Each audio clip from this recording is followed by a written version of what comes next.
Hello, welcome to this primary candidate forum co-sponsored by the Daily Record newspaper and the League of Women Voters. My name is Charlie Sorensen and I'm the Voter Services Chair for the League of Women Voters, Kittitas County. Founded in 1920, the League of Women Voters is nonpartisan and an organization with over 800 affiliates across the country. It encourages informed and active participation in government, works to increase understanding of major public policy issues, and influences public policy through education and advocacy. The League never endorses candidates or political parties at any level. We don't care how you vote, only that you vote. League membership is open to all genders, ages 16 and over, and we invite you all to join us. Our moderator for this primary candidate virtual forum event is Catherine Murphy. Catherine has been a member of the League since 2017, where she has filled a variety of roles at the state and local level. Thank you, Catherine. Thank you, Charlie. I'm very pleased to have the opportunity to moderate our virtual 2020 primary candidate forums. These events offer voters the opportunity to hear directly from candidates in response to questions that we've sourced from the community. As with everything else right now, we are learning how to modify traditional in-person events to virtual ones. The League of Women Voters records and retains a full, unedited copy of all candidate forums. If any portion of the League forum is redistributed out of context to make a candidate appear to say something they did not say, or are edited to make a candidate look bad, or in any way they did not actually look in the original forum, then the League of Women Voters will alert the media, provide the unedited video for comparison, and file appropriate complaints with the applicable governing authority, dependent on the seriousness. If fraud is involved, also law enforcement. For the virtual 2020 primary forums, we record each candidate interview using the same structure: a 60-second opening statement, 90-second responses to 3 community-sourced questions, and a 60-second closing statement.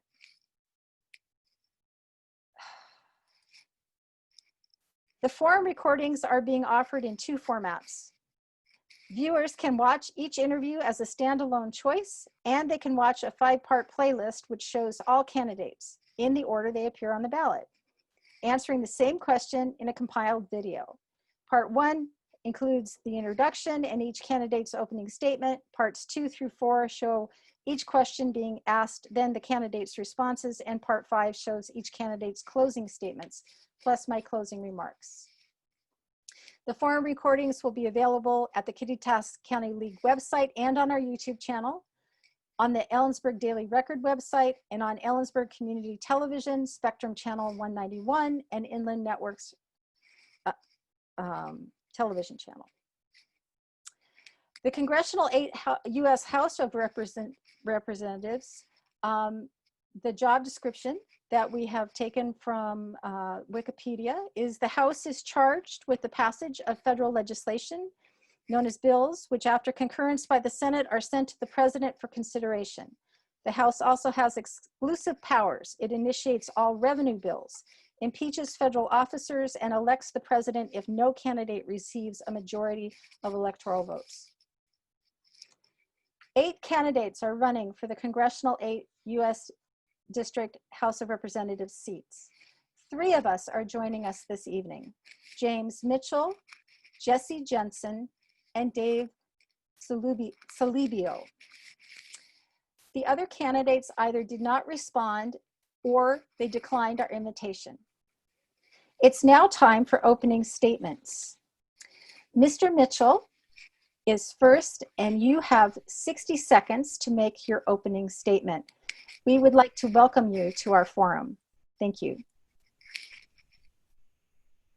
Thank you. Hello, I'm James Mitchell, your pro-life Democrat, next Congressman. I am uniting us all for a better life because I'm your candidate with heart. Pro-life for whole life.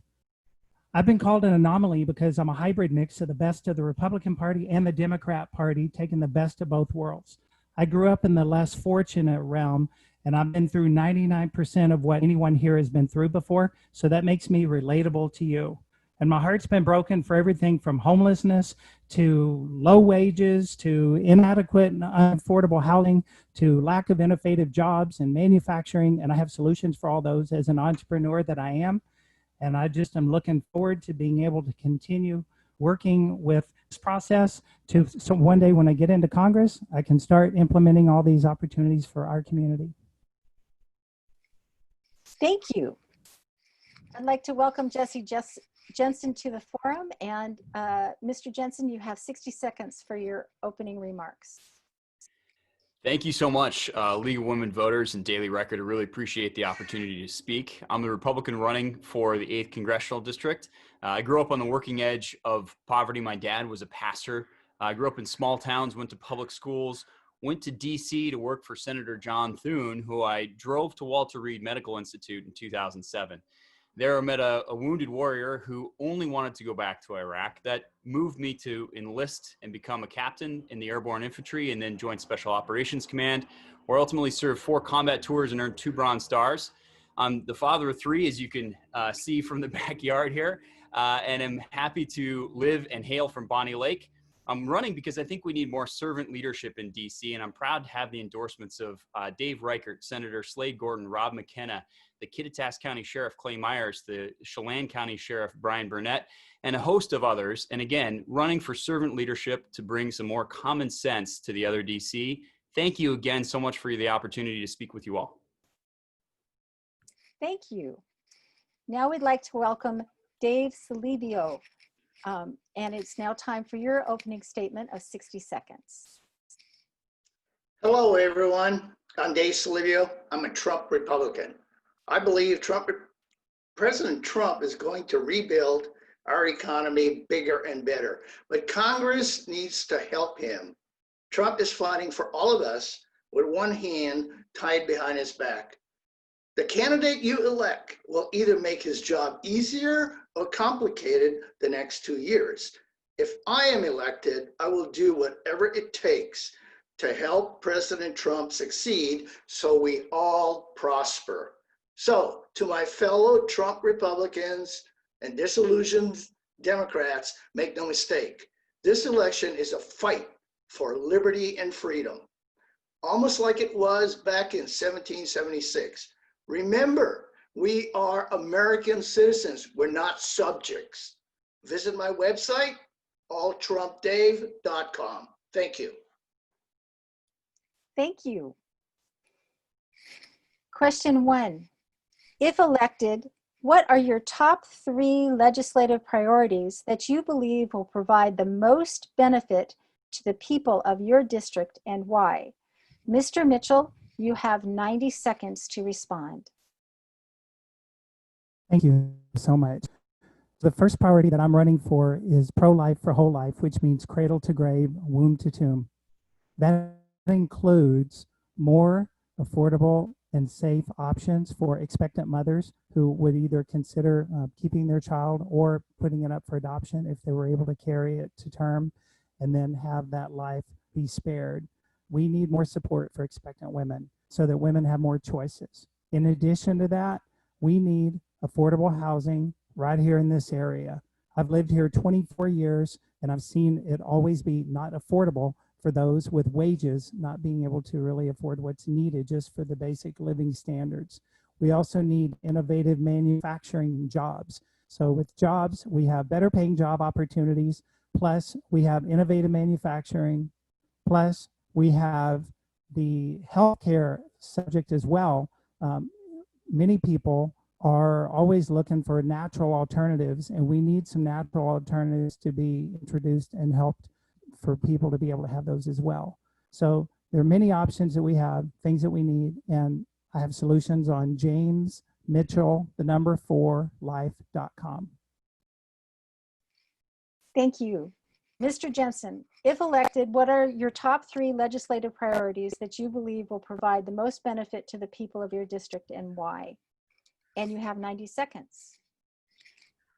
Great. Well, thank you again for the opportunity to share sort of my legislative priorities and to speak to the League of Women Voters. So first and foremost, coronavirus response is absolutely what we need to take care of.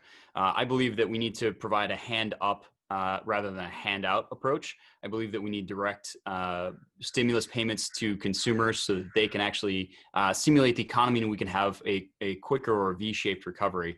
What I don't think is necessary or in fact required is what my opponent has done. She's voted for a $3 trillion package that has blanket immunity for murderers and rapists, gives $14,000 debit cards to illegal immigrants. The list goes on. So I think that we need, again, to pass coronavirus response quickly. We need to make sure that schools have what they require to open. We need to get kids back to school. And speaking of schools, I'm a proud signatory of R90, trying to repeal the Sex Ed Act that was sort of rammed down our throats here recently in the state. Secondly, I think that we need police reform.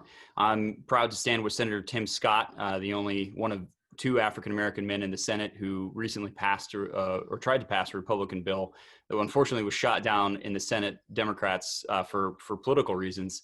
And I'm proud to support the police. Again, I think we need to have, sort of a national registry for bad actors and a host of other things. But again, my opponent had the opportunity to condemn the defund the police movement and to condemn the autonomous zones, and she didn't.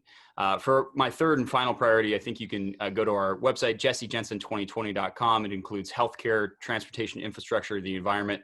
The list goes on. So again, thank you for the opportunity. Thank you. Mr. Saulibio.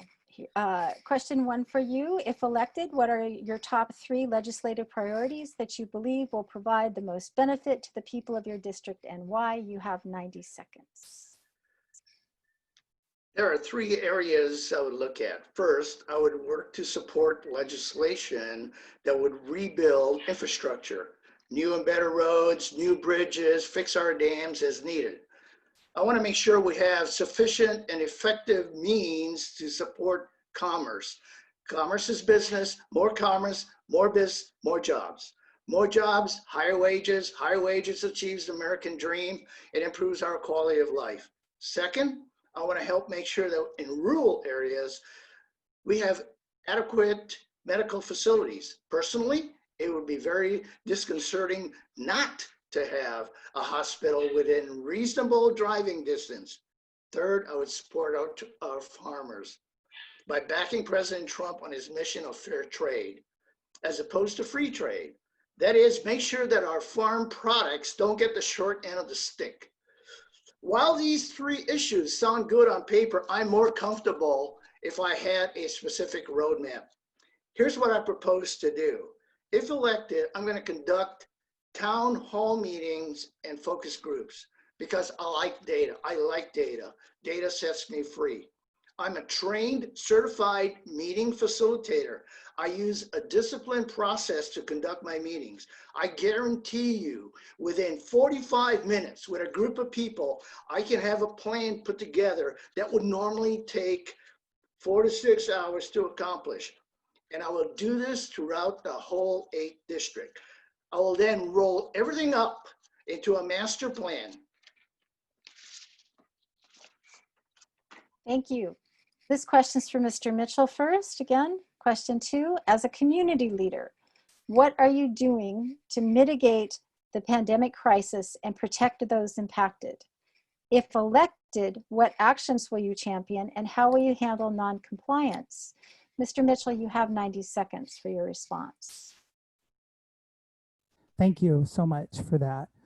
This pandemic is a pretty complex situation that we know some of the challenges that we face with this virus, but one of the things I've been really frustrated with is that we have not had accurate reporting of data. We have had situations where flus and other issues, colds and things have been just wrapped into, as COVID.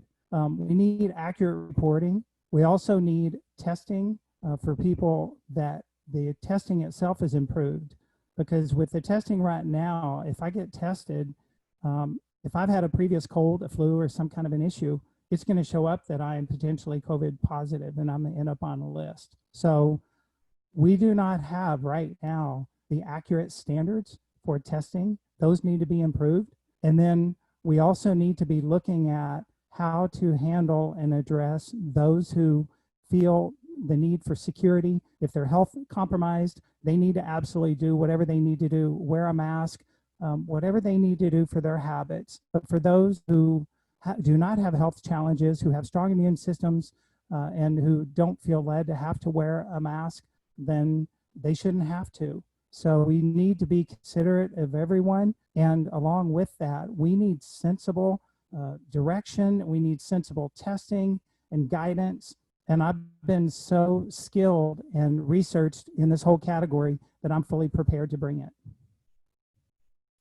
Thank you. Again, Mr. Jensen, question 2, as a community leader, what are you doing to mitigate the pandemic crisis and protect those impacted?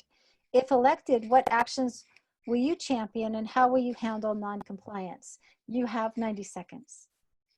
Well, great. Thank you again for the question. First, for the community leader portion, on this campaign trail, campaigning in coronavirus is a bizarre endeavor, right?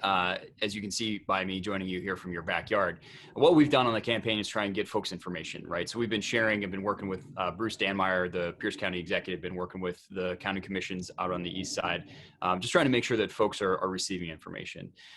For the second portion of the question, if elected, look, Congress needs to do a series of things. 1, they need to help protect the vulnerable. 2, they need to make sure that testing is increased. And 3, we need to get the economy back open again.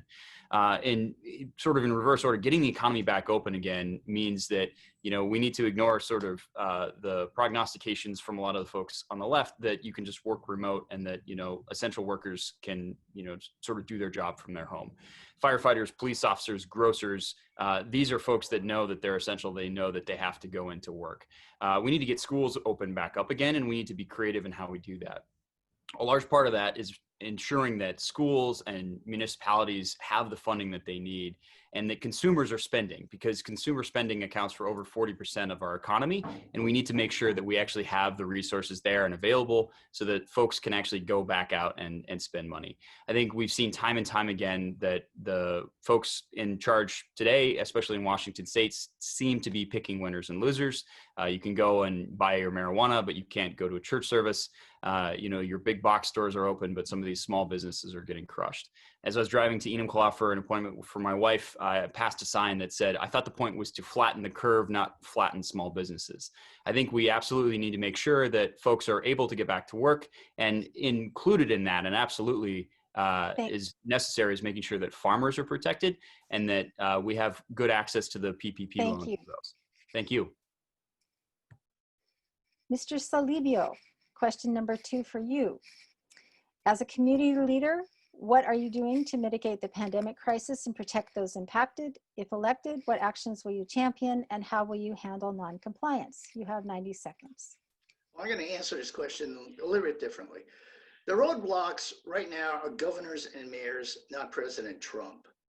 As far as I'm concerned, Trump did everything in a very decisive and expeditious fashion. So I'm strongly advocating opening up all businesses and schools right now. The mortality rate for this Wuhan virus is less than 1%. So how come we don't lock up the whole place when there's a flu season? The flu is more deadly than the Wuhan virus. Science, in my opinion, does not justify making a cure worse than the problem. Protect our elders and those with underlying medical conditions. Let the children go back to school and play again, and open up the churches. I'm over 60 and I'm at risk, but I'm not stupid. I'm a big boy. I won't go to restaurants, bars, or football games or mingle in crowds until there's a vaccine. So I want to let people make their own choices. I just returned from the island of Kauai in Hawaii, and my dad passed away. That island has 0 deaths from the Wuhan virus, yet it's locked down tighter than a drum. Economy is suffering. I was allowed permission to attend the funeral, but I had to stay at the house otherwise. The local police came by and checked on me several times. If I violated the lockdown, I would have been arrested and received a $5,000 fine. Thank you. Moving on to question 3. What kind of policies and laws will you advance to reduce or eliminate social and racial inequities faced by people of color, immigrants, LGBTQIA, disabled, and low-income residents? Mr. Mitchell, you have 90 seconds. Thank you. This is such an important topic. Ultimately, we're all children of God, no matter what color we are, no matter what race, no matter what gender. We need protections in place in the workplace and in social atmospheres as well for everyone. Everyone is special and everyone deserves the respect from everyone else.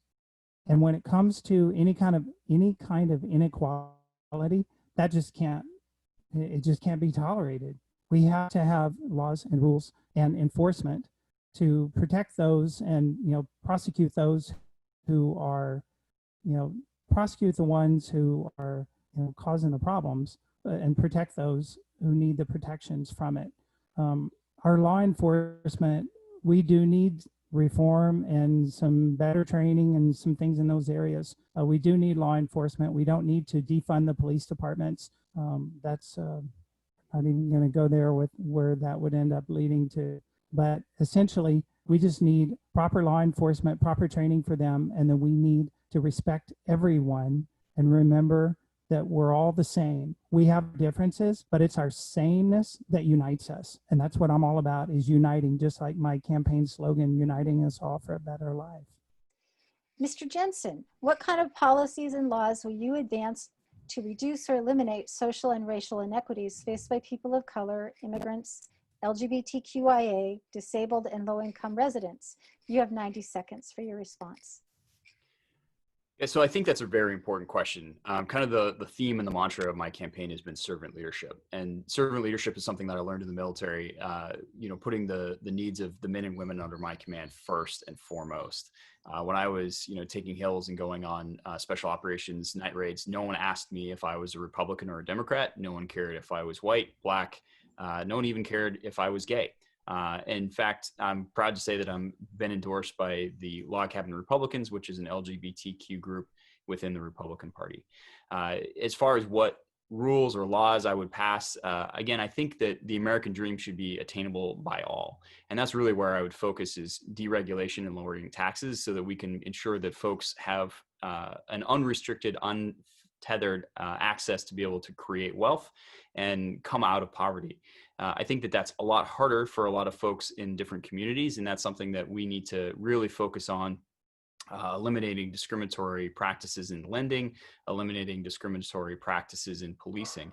And again, I spoke to this earlier, but that's why I stand with Senator Scott in his police reform bill that provides more funding for police cameras, that has a national registry for bad actors, so that if one police officer moves from one location municipality, there's over 14,000 different police municipalities. And right now, one police precinct can't check in to see if another officer has had a issue in the past. So again, that's something that I really do stand with. And I also, at the same time, stand against defunding the police, because I think that's a terrible idea. And having been on 4 combat tours in Afghanistan, I can tell you what that looks like. Thank you. In anarchy. So again, thank you for the question. Mr. Saulibio, what kind of policies and laws would you advance to reduce or eliminate social and racial inequities faced by people of color, immigrants, LGBTQIA, disabled, and low-income residents? You have 90 seconds. Thank you. Good question. But, all those things are covered under the 14th Amendment in the Constitution. So I want to talk about another issue that I'm really concerned about. One is the China threat. We have $400 billion annual trade deficit with China. We owe them $1 trillion in debt. The interest alone to China is $70 million a day. China steals American intellectual property anywhere from $200,000 to $600 billion a year. We discovered, that our medical supply chain is mostly made in China. China makes everything from ibuprofen to iPhones. How stupid is that? So Communist China has a detailed strategy to overtake the US by the year 2049. I advocate that America becomes self-sustaining once again and cut ties with Communist China. They won't last. You know, China needs us more than we need them. So we need to beat back China now while we still can. Thank you. It's now time for closing statements. Mr. Mitchell, you have 60 seconds to make your closing remarks. Thank you so much. One of the additional topics that I plan to focus on once I'm elected to Congress is education reform. COVID gives us the opportunity to step back and review our education system and create new modernized approaches to education because our current system is antiquated and outdated. The programs I'll bring will also include programs for parents who are interested in homeschooling. As an entrepreneur and a visionary and a business person that I am, I have all these solutions because I know how to forward look and forward think and forward plan. So with that, you can see my book that came out on the market last year, From Shark Tank to JWoww, on the jwow.com, jwowfit.com website. You'll see that I'm real. On your ballot, please check the first box, the number one name, which is me. Why? Because I'm the only candidate that can garner both parties, pro-life candidates, Republicans and Democrats, to push Kim Schreier out of office on November 3rd. Thank you. Thank you. Mr. Jensen, it's time for your closing remarks. You have 60 seconds. Great, thank you again. The theme of my campaign is servant leadership. And I really, again, do want to make sure that we're taking care of all the constituents of the 8th Congressional District, not just those in the western side, but also the farmers, the growers.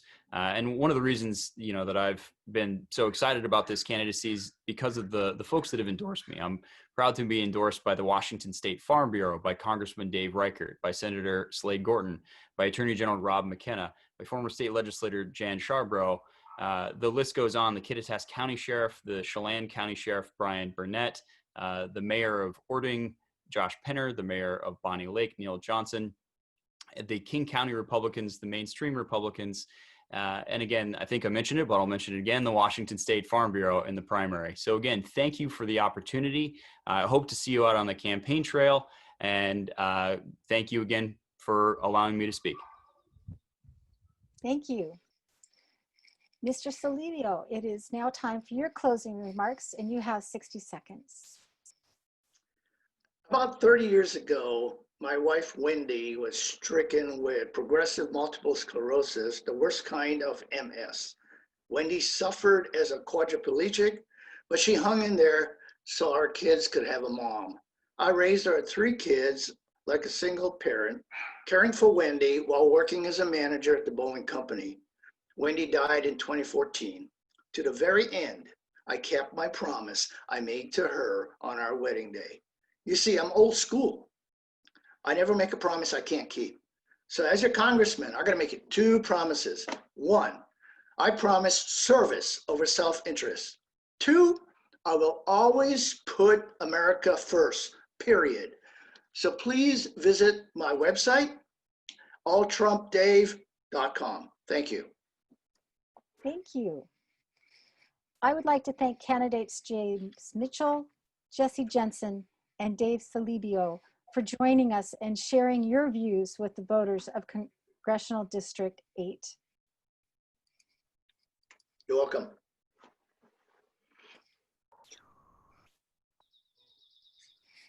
As we conclude, I want to remind everyone that our ballots should arrive by July 17th, and we have till 8 p.m. on August 4th to return them. If you're not registered or need to change your address, you have till July 27th to do so online or by mail. After July 27th, you can register, update your registration, and vote in person through 8 p.m. at your county auditor's office. You didn't get your ballot by the 17th? Please call or visit your county auditor. To get more information about all the candidates running in the 2020 primary, the Kittitas League has created a nonpartisan online voters guide. You will find links to candidate websites and other helpful resources.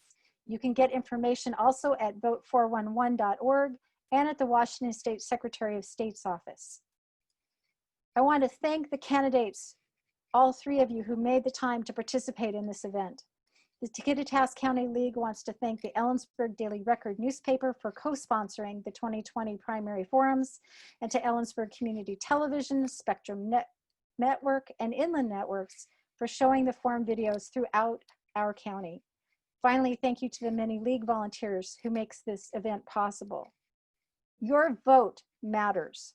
Join me by casting your ballot in the August 4th primary. Thank you.